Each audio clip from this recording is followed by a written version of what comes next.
For God's mercy,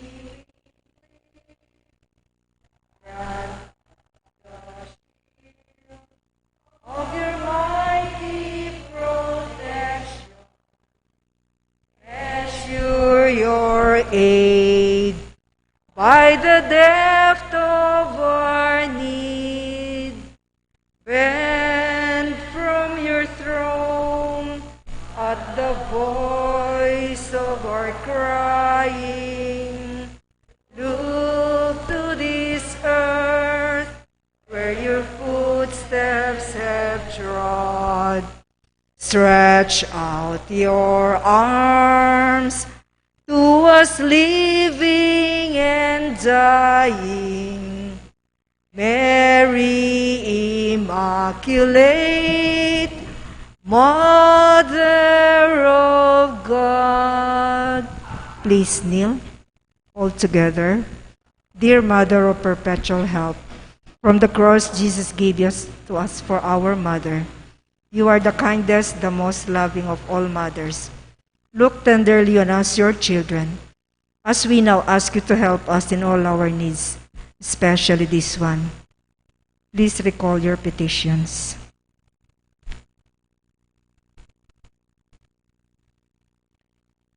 While you were on earth, dear Mother, you willingly shared in the sufferings of your Son. Strengthened by your faith and confidence in the fatherly love of God, you accepted the mysterious designs of His will. We too have our crosses and trials. Sometimes they almost crush us to the ground. Dearest Mother, share with us your abundant faith and confidence in God. Make us aware that God never ceases to love us, that He answers all our prayers in the way that is best for us. Strengthen our hearts to carry the cross in the footsteps of your divine Son. Help us to realize that anyone who shares the cross of Christ will certainly share His resurrection. Dearest Mother, as we worry about our own problems, let us not forget the needs of others. You always love others so much. Help us to do the same, while praying for our own intentions and for the intentions of all here present at this novena. We earnestly ask you, our Mother, to help us comfort the sick and the dying. Give hope to the poor and the unemployed. Heal the broken-hearted. Walk in solidarity with the oppressed. Teach justice to their oppressors, and bring back to God all those who have offended Him. Dearest Mother, help us to avoid sin, which separates us from our Heavenly Father and from one another. Full of trust in you, we place ourselves under the mantle of your maternal protection and confidently hope for your compassionate intercession. Amen. Prayer for the home. Mother of perpetual help, we choose you as Queen of our homes. We ask you to bless all our families with your tender motherly love. May the sacrament of marriage bind husbands and wives so closely together that they will always be faithful to each other and love one another as Christ loved His church. We ask you to bless all parents. May they love and cherish the children whom God has entrusted to them. May they always give them the example of a truly Christian life. Help them to bring up their children in the love and fear of God. Bless all children that they may love, honor, and obey their fathers and mothers. To your loving care we especially entrust the youth of today. Give us all a sense of responsibility that we may do our part in making our home a haven of peace, like your own home at Nazareth. We take you as our model. Help us to grow daily in genuine love of God and neighbor, so that justice and peace may happily reign in the entire human family. Amen. Petitions to our Mother of Perpetual Help. Holy Mary, pray for us. Holy Virgin conceived without sin, Pray for us. our Mother of Perpetual Help, Pray for us. we sinners call to you, Loving Mother, pray for us. that we may be filled with the Holy Spirit and become courageous witnesses of Christ's love for all people.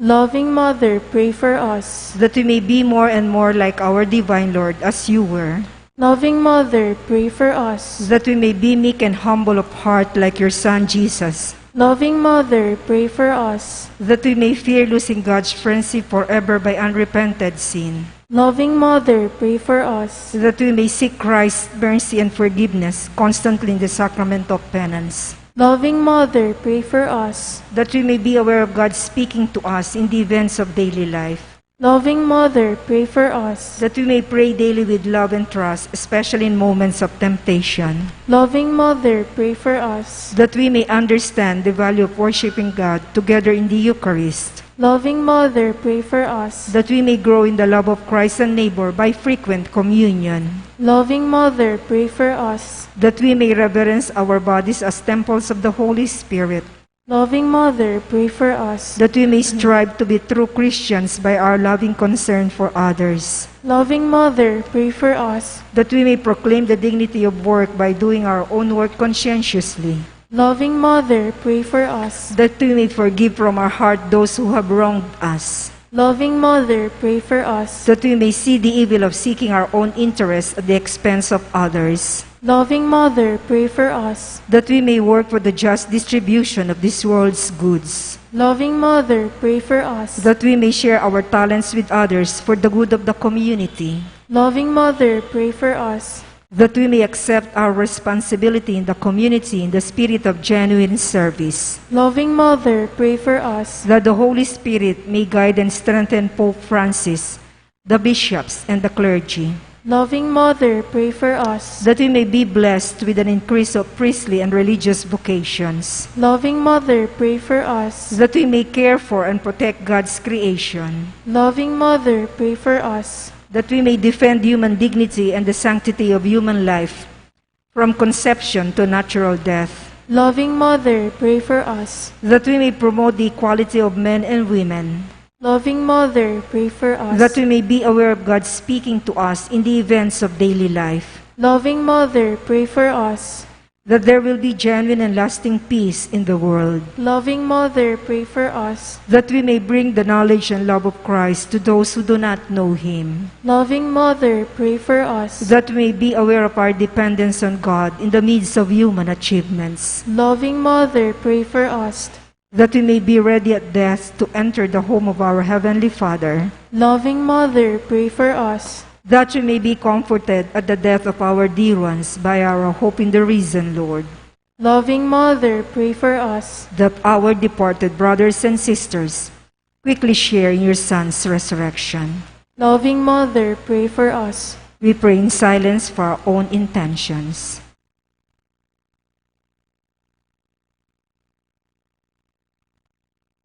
Holy Mary, pray for us. Pray for all the people of God. May all experience God's perpetual help. Lord, you gave Give us us Mary Mary to be our to be our mother, mother. ever ready to help us. Grant us the grace to have recourse to her in all our needs. Amen. Act of consecration. Immaculate Virgin Mary, Mother of God and Mother of the Church, you are also our Mother, ever ready to help us. With hearts full of love for you, we consecrate ourselves to your Immaculate Heart, so that we may be your devoted children. Obtain for us true sorrow for our sins and fidelity to promises of our baptism. We consecrate our minds and hearts to you, that we may always do the will of our Heavenly Father. We consecrate our lives to you, that we may love God better and live not for ourselves, but for Christ your Son, and that we may see Him and serve Him in others. By this humble act of consecration, dear Mother of perpetual help, we pledge to model our lives on you, the perfect Christian, so that, consecrated to you in life and in death, we may belong to your divine Son for all eternity. Amen. Please rise as we thank Mother of Christ. Mother of Christ,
Thanksgiving Prayer.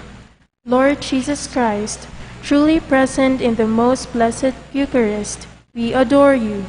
It has pleased the Father that in you all his fullness should dwell, and that through you he should reconcile all things to himself. Grant us the grace to be truly grateful for all that our Father has done for us. Grant that we may be truly sorry for our sins and renew our lives. Through you we thank the Eternal Father for the gift of life. He has created all the wonderful things of this world for us. May we learn to use them well, so that through them we may grow in love for him. Above all, we thank our Father for sending you to us as the greatest expression of his love, to save us and all creation by your death and resurrection.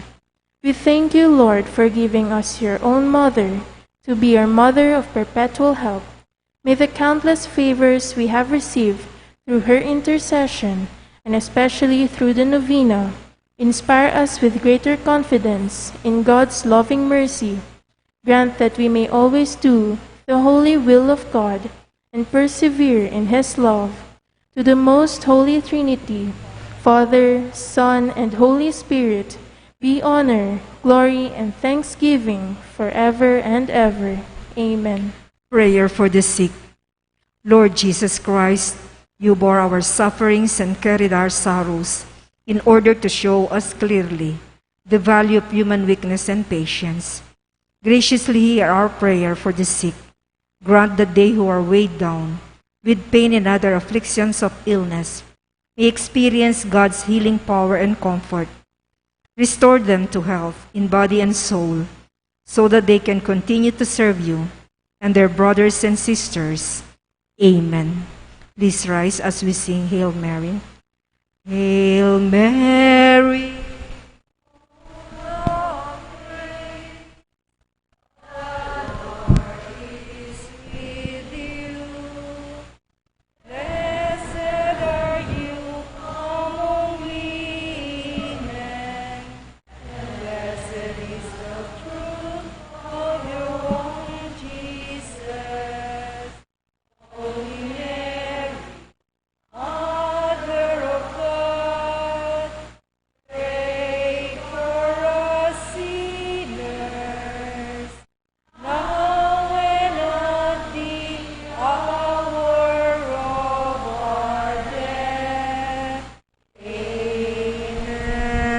In the name of the Father, and of the Son, and of the Holy Spirit. Amen. Amen.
A blessed and good evening, dear sisters and brothers in Christ. We are now on Wednesday of the 18th week. In today's Holy Mass, we include in our prayers the following intentions: for our safety against the COVID-19 pandemic, for the speedy recovery and complete healing of all those affected by this coronavirus, for the eternal repose of all those who died because of this pandemic, and for the safety of all our frontliners. For the thanksgiving of the Figueroa family, for the special intentions of Christian Joshua Angeles, Leila Abiog, Mary Manette Pineda, Mr. and Mrs. Lenin Malang and family, Mary Grace Sabado, Juliet Masirag, Joswell and Jonel Pamintuan, Ann Paulette Malang, the DBP employees, and Rowelyn Nicdao, the St. Jude Thaddeus Parish Pastoral Council, and the St. Jude Village officers and homeowners. For the speedy recovery, safety, good health, and complete healing of Jesus Simbol, Robert and Mercy Abara, Noel Santos, Rida Tiglao Pineda, Teresita Bondok, Marilyn Mangaluz, Alan Guzman, Richard Cabalya, Nilo Udan, Liam Samuel Cristales, Jose Mercado, Paz Suwing, Erica May Pulusan, Merla Mangaluz, Juanito Simon, Annalyn Ocampo, Ronald Nicdao, and all our sick relatives and friends. And for the eternal repose of the souls of Norma, Ramon Carreon, Edgardo Dalay Jr., Arturo Vitug, Maxima Espinosa, Digna Balodong, Marcelo Dolores Roman, Marco Junio Sumido, Roberto Lacsina, Rosita Aguas, Pedro Aguilar, Nieves Ronquillo, Mark Louis Tongyo, Elena Makasakit, Mario Yazon, Ligaya Lacson, Mirna Vital, Josefina Baon, Rizaldo, Orlando Tayag, Emiliano and Nieves Sablan, Avelina, Marwin, Luis, and all the poor souls in purgatory.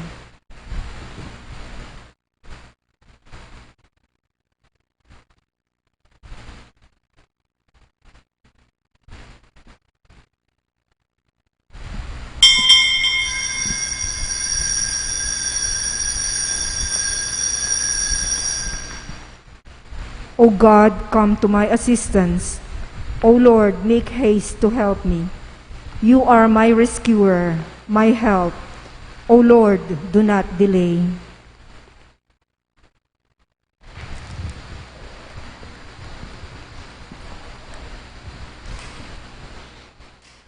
In the name of the Father, and of the Son, and of the Holy Spirit. Amen. The Lord be with you. And also with you. Brothers and sisters, let us acknowledge our sins and so prepare ourselves to celebrate the sacred mysteries. You were sent to heal the contrite of heart. Lord, have mercy. Lord, have mercy. You came to call sinners. Christ, have mercy. Christ, have mercy. You were seated at the right hand of the Father to intercede for us. Lord, have mercy. Lord, have mercy. May Almighty God have mercy on us, forgive us our sins, and bring us everlasting life. Amen. Let us pray.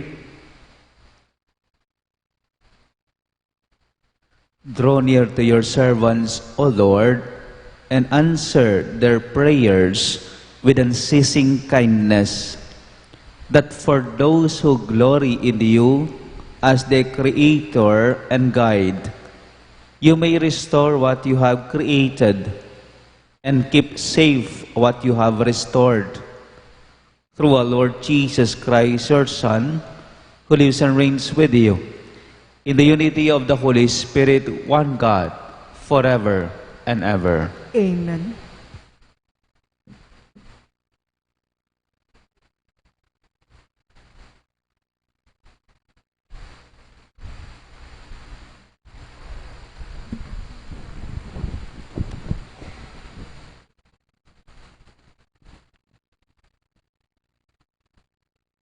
A reading from the book of the prophet Jeremiah.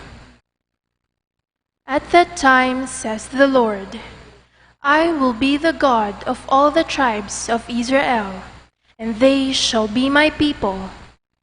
Thus says the Lord, the people that escaped the sword have found favor in the desert.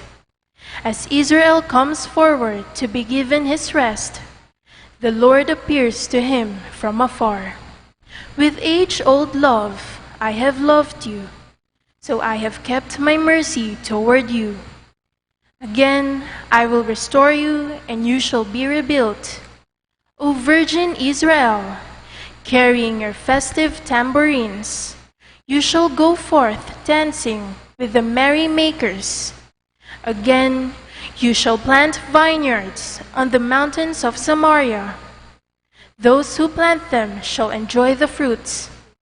Yes, a day will come when the watchman will call out on Mount Ephraim, Rise up, let us go to Zion, to the Lord our God.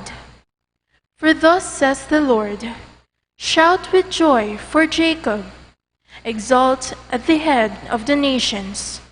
Proclaim your praise and say, The Lord has delivered his people, the remnant of Israel. The word of the Lord. Thanks be to God. Responsorial Psalm. The Lord will guard us as a shepherd guards his flock. Please repeat. The Lord will guard us as a shepherd guards his flock. Hear the word of the Lord, O nations. Proclaim it on distant isles, and say, He who scattered Israel now gathers them together. He guards them as a shepherd his flock. The Lord will guard us as a shepherd guards his flock. The Lord shall ransom Jacob. He shall redeem him from the hand of his conqueror. Shouting, they shall mount the heights of Zion.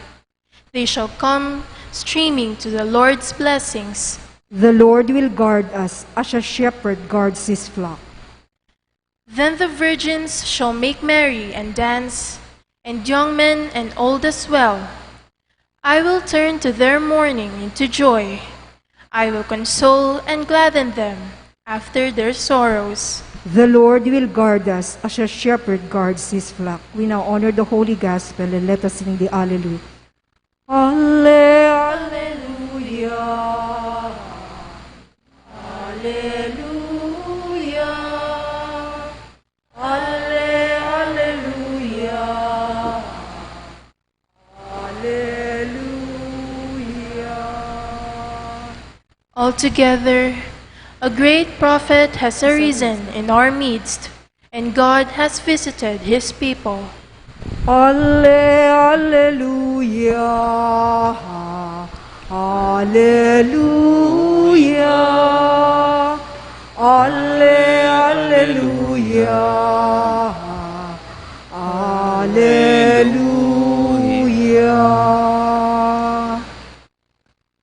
The Lord be with you. And with your spirit. A reading from the Holy Gospel according to Matthew. Glory to you, O Lord. At that time, Jesus withdrew to the region of Tyre and Sidon, and behold, a Canaanite woman of that district came and called out, Have pity on me, Lord, Son of David. My daughter is tormented by a demon. But he did not say a word in answer to her.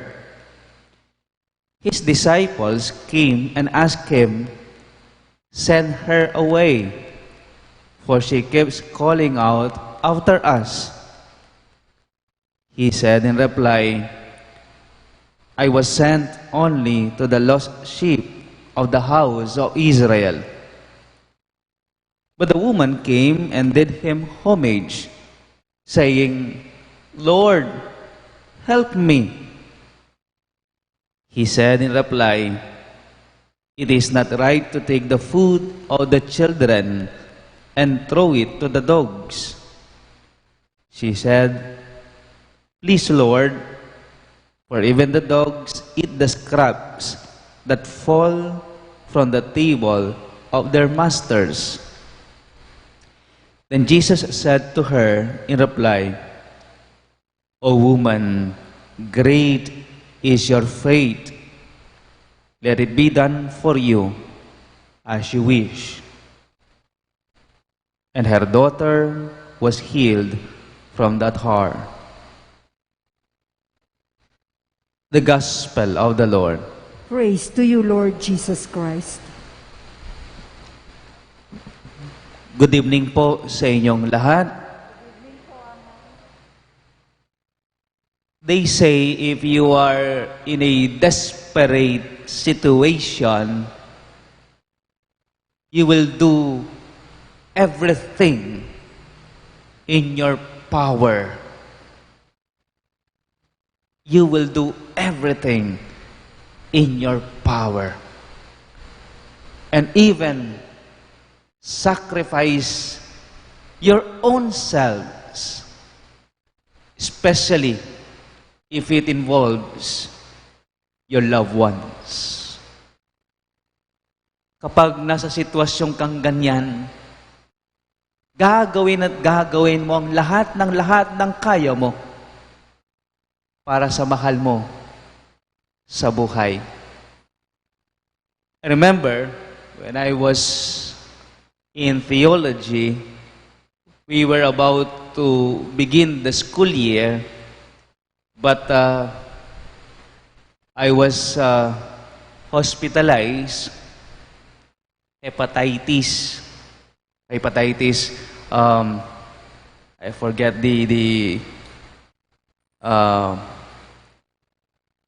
nakalimutan ko yung nun.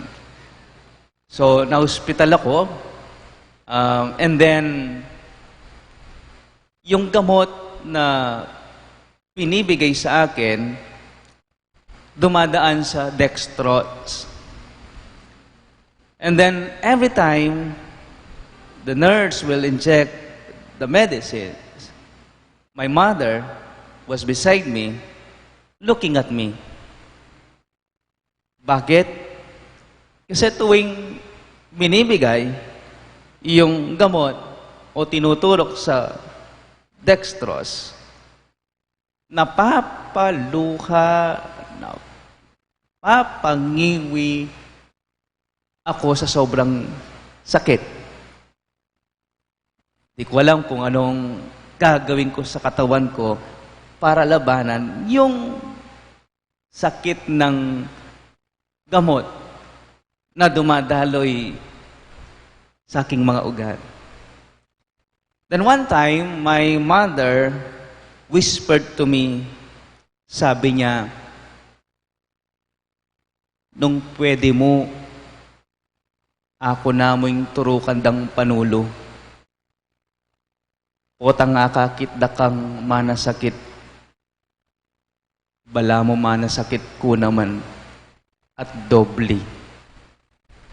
Kung pwede lang, sa akin na lang nila ibigay yung gamot na yan. Ayaw kong nakikita kitang nasasaktan. Kasi doble o triple ang nararamdaman ko na nakikita kitang nahihirapan.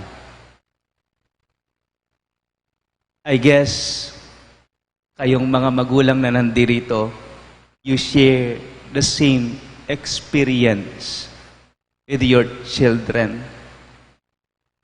Kung pwede lang na kayo lahat ng tumanggap ng hirap, gagawin at gagawin ninyo. The Canaanite woman in our gospel, when she approached Jesus asking for his help, Lord, have pity on me, son of David. My daughter is tormented by the demon. Help me. Paalisin mo yung demonyong umaalipin sa anak ko. And what Jesus did? No reply at all. Hindi man niya, ayaw ko. O kaya, sige, Wala mang reply, hindi man umimik. Ito pa'y nakakasakit. The apostles, upon seeing this woman, told Jesus, send her away. Napakaingay. Sinusundan tayo kahit saan tayo magpunta. Naiistorbo tayo.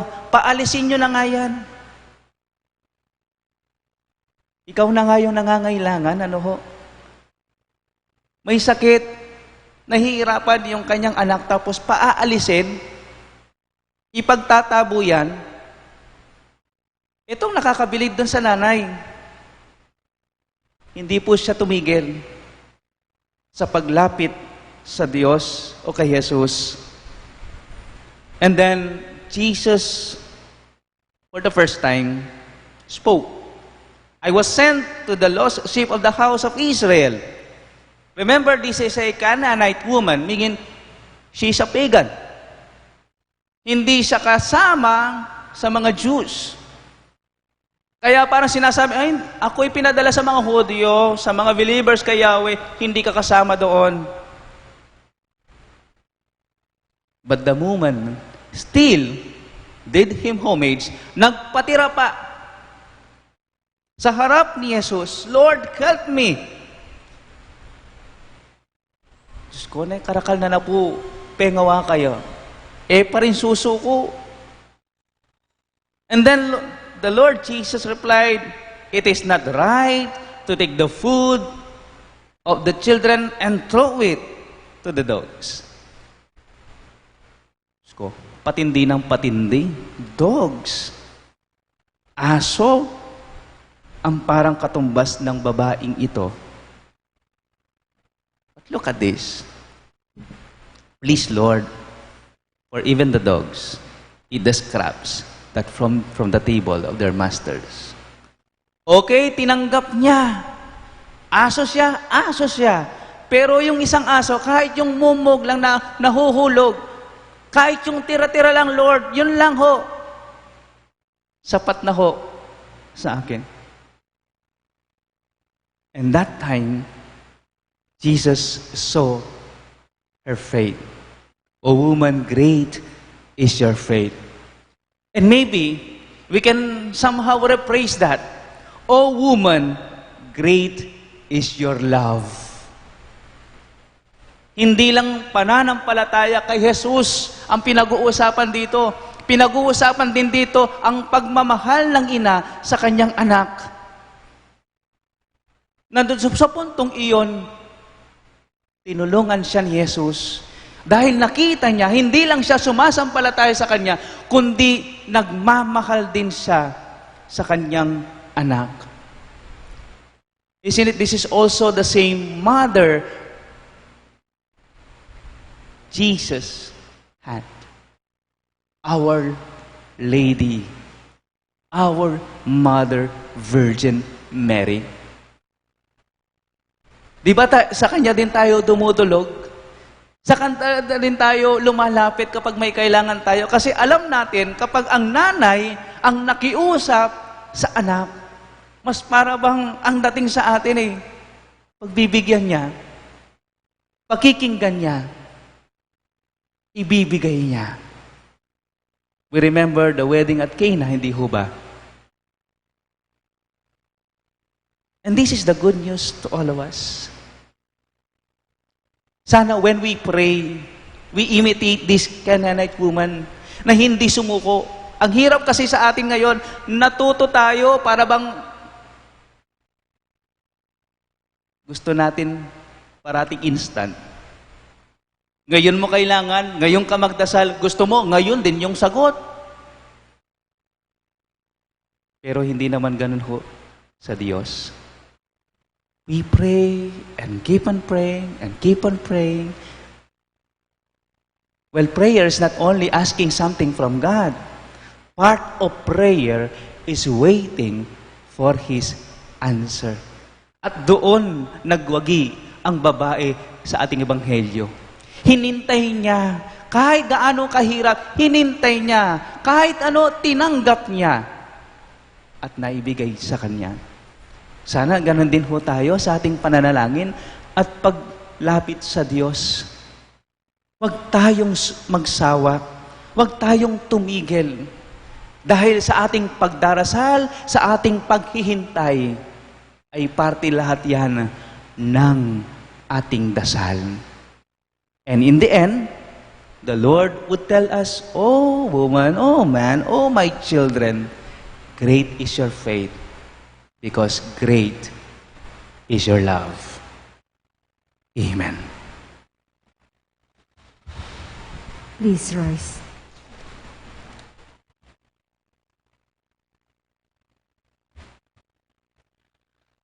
Jesus Christ tore down the barrier separating Jews from Gentiles. As one people of one new and eternal covenant, let us pray to the God who unites us. For every petition and response, Lord, hear our prayer.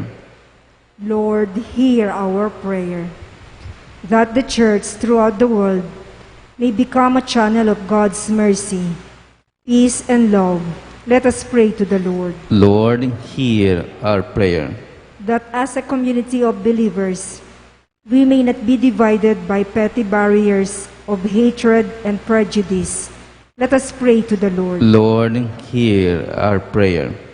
That mothers who are anxious and deeply worried about their children's health may never fail to turn to Jesus for support and comfort. Let us pray to the Lord. Lord, hear our prayer. That we may show care and concern for suffering people, regardless of their status, race, or religion. Let us pray to the Lord. Lord, hear our prayer. That those who have departed from this life may rejoice forever in God's heavenly home.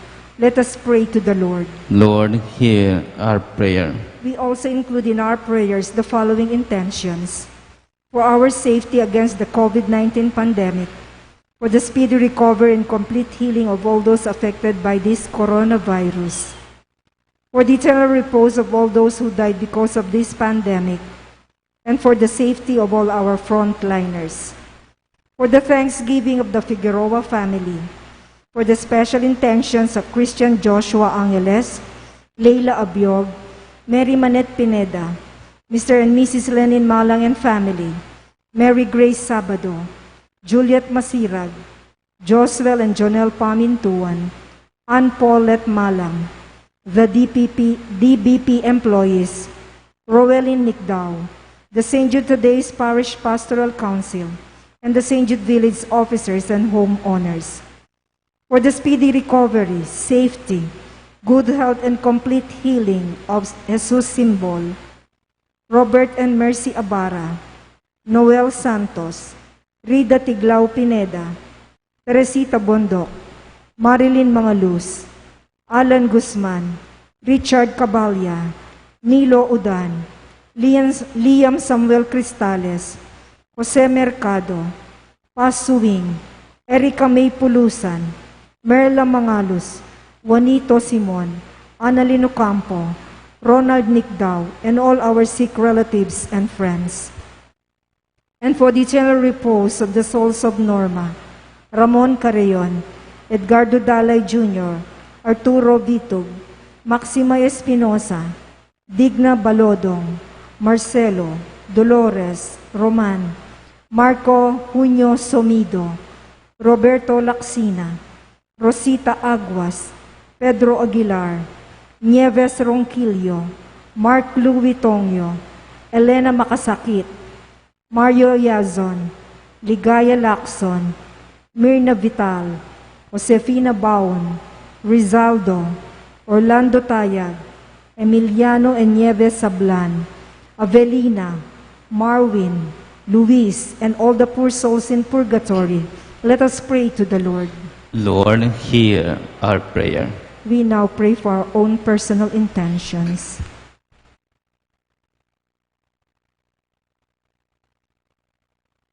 Almighty God, our refuge and our strength, your wish is to unite all people.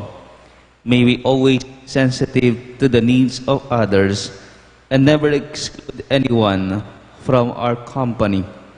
We ask this through Christ, our Lord. Amen.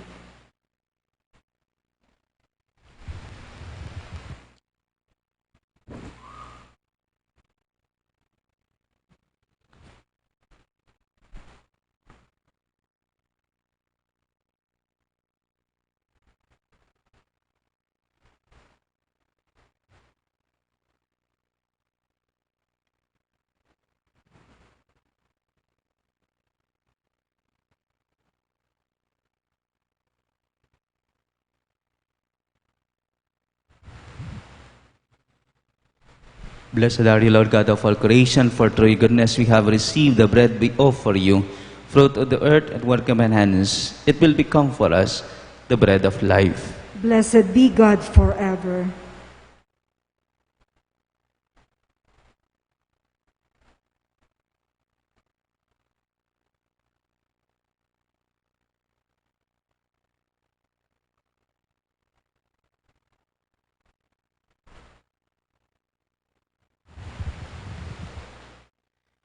Blessed are you, Lord God of all creation, for through your goodness we have received the wine we offer you, fruit of the vine and work of my hands. It will become our spiritual drink. Blessed be God forever.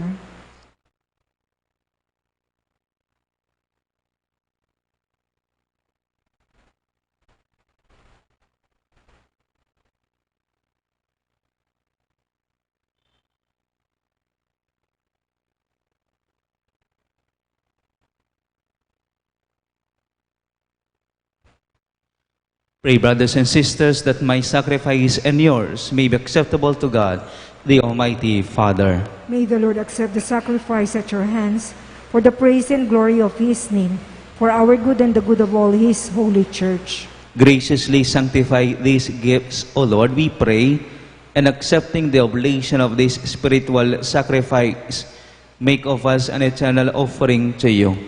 Through Christ our Lord. Amen. The Lord be with you. And with your spirit. Lift up your hearts. We lift them up to the Lord. Let us give thanks to the Lord our God. It is right and just. It is truly right and just, our duty and our salvation, and everywhere to give you thanks, Lord, Holy Father, Almighty and eternal God, for we know it belongs to your boundless glory that you came to the aid of mortal beings with your divinity, and even fashioned for us a remedy out of mortality itself, that the cause of our downfall might become the means of our salvation, through Christ our Lord. Through him, the host of angels adores your majesty and rejoices in your presence forever. May our voices, we pray, join with theirs, and in one chorus of exultant praise as we acclaim. Holy, holy, holy Lord God of hosts, heaven and earth are full of your glory. Hosanna in the highest. Blessed is he who comes in the name of the Lord. Hosanna in the highest. You are indeed holy, O Lord, the fount of all holiness. Make holy therefore these gifts, we pray, by sending down your Spirit upon them like the dewfall, so that they may become for us the body and blood of our Lord Jesus Christ. At the time he was betrayed and entered willingly into his passion, he took bread, giving thanks, broke it, and gave it to his disciples, saying, "Take this, all of you, and eat of it, for this is my body, which will be given up for you."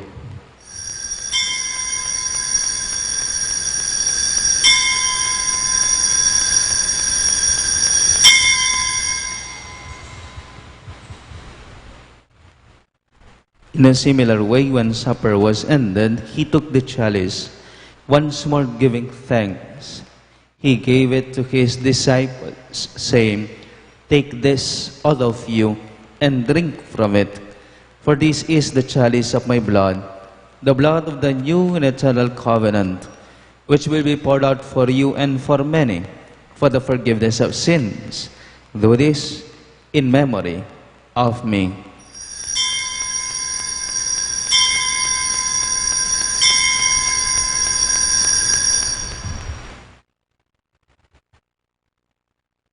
The mystery of faith. Christ has died, Christ is risen, Christ will come again. Therefore, as we celebrate the memorial of His death and resurrection, we offer you, Lord, the bread of life and the chalice of salvation, giving thanks that you have held us worthy to be in your presence and minister to you.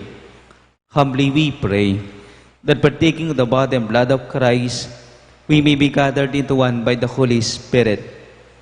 Remember, Lord, your church spread throughout the world, and bring her to the fullness of charity, together with Francis our Pope, Florentino our Bishop, and all the clergy. Remember also our brothers and sisters who had fallen asleep in the hope of the resurrection, and all who have died in your mercy. Welcome them into the light of your face. Have mercy on us, O we pray, that with the Blessed Virgin Mary, Mother of God, with blessed Joseph, her spouse, with the blessed apostles and all the saints who have pleased you throughout the ages, we may merit to be co-heirs to eternal life, and may praise and glorify you through your Son, Jesus Christ. Through Him, with Him, and in Him, O God, Almighty Father, in the unity of the Holy Spirit, all glory and honor is yours forever and ever. Amen.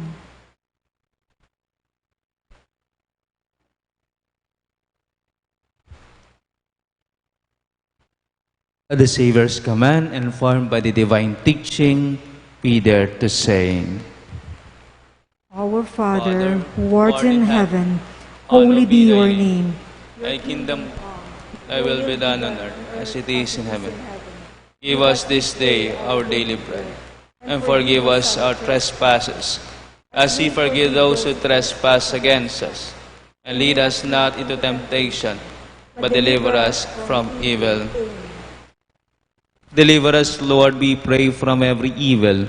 Graciously grant peace in our days, that by the help of your mercy, we may be always free from sin and safe from all distress, as we wait the blessed hope and the coming of our Savior, Jesus Christ. For the kingdom, the power, and the glory are yours, now and forever. Lord Jesus Christ, who said to your apostles, "Peace I leave you, my peace I give you," look not on our sins, but on the faith of your church, and graciously grant her peace and unity in accordance with your will, who live and reign forever and ever. Amen. The peace of the Lord be with you always. And with your spirit. Let us offer each other the sign of peace. Peace be with you. Peace be with you. Peace. Lamb of God, you take away the sins of the world, have mercy on us. Lamb of God, you take away the sins of the world, have mercy on us. Lamb of God, you take away the sins of the world, grant us peace.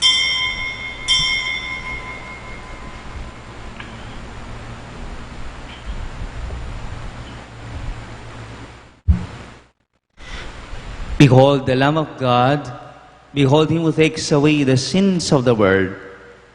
Blessed are those called to the supper of the Lamb.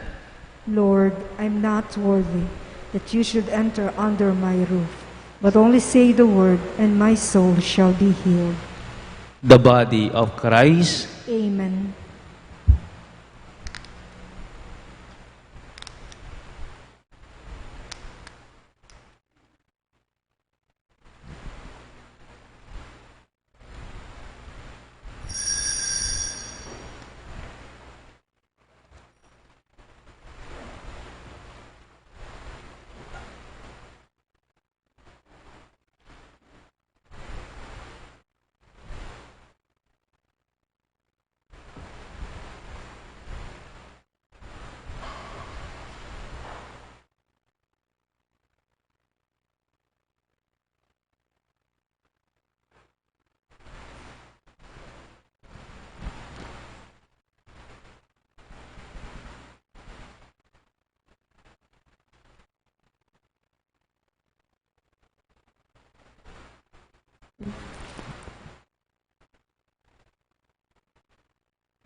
Let us pray. Accompany with constant protection, O Lord, those who renew with these heavenly gifts, and in your never-failing care for them, make them worthy of eternal redemption. Through Christ our Lord. Amen. We all kneel for the Oratio Imperator. We all pray. God our Father, we come to you in our need to ask your protection against the COVID-19 pandemic that has disturbed and even claimed lives. We pray that you guide the people tasked to find cures for this disease and to stem its transmission. Protect the medical experts that they may minister to the sick with competence and compassion. We pray for those afflicted. May they be restored to health soon. Protect those who cared for them. Grant eternal rest to those who have died. Give us the grace in this trying time to work for the good of all and to help those in need. We implore you to please stop the spread of this virus and to save us from our fears. Grant all this through our Lord Jesus Christ, your Son, who lives and reigns with you in the unity of the Holy Spirit, one God forever and ever. Amen. We fly to your protection, O Holy Mother of God. Do not despise our petition in our necessities, but deliver us always from all dangers. O glorious and blessed Virgin. Amen. Virgen de los Remedios, health of the sick. Saint Raphael the Archangel. Saint Joseph. Our patron Saint Jude Thaddeus. Saint Roch. Saint Lorenzo Ruiz. Saint Pedro Calungsod. Santo Cristo del Perdón. We all rise. The Lord be with you. And with your spirit. And may Almighty God bless you all, the Father, the Son, and the Holy Spirit. Amen. The Mass is ended. Go in peace. Thanks be to God. Mabiyayang gabi po sa inyong lahat. Good evening po, Amo. Thank you po. Thank you.